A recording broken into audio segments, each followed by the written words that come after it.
नमस्कार विद्यार्थी मित्रांनो, राज्यात ठाणे, रत्नागिरी व नागपूर या 4 ठिकाणी प्रादेशिक मनोरुग्णालय कार्यान्वित आहेत.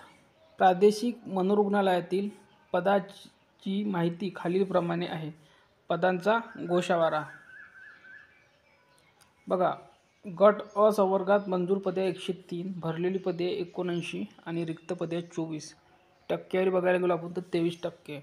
त्यानंतर गट ब एकूण 24 मंजूर पदे आहे, भरलेली 6 आहे, 18 रिक्त पदे आहे, एकूण 75%.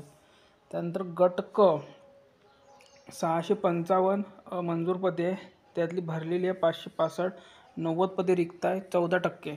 त्यानंतर बघा गट ड 1414 मंजूर पदे आहे, भरलेले 1069 आणि 345 रिक्त पदे आहे. टक्केवारी बघायला गेलो आपण तर 24. एकूण जर बघायला गेलो आपण आकडा तर 2196 मंजूर पदे आहे, 1719 भरलेली पदे आहे आणि 477 इतकी रिक्त पदे आहे, एकूण 22%. म्हणजे एकूण पदे जर बघायला गेलो आपण मनोरुग्णालयातील प्रादेशिक मनोरुग्णालयातील तर 477 इतकी पदे इथे रिक्त आहे. तर ही जाहिरातसुद्धा तुम्हाला लवकरच पाहायला मिळू शकते. धन्यवाद.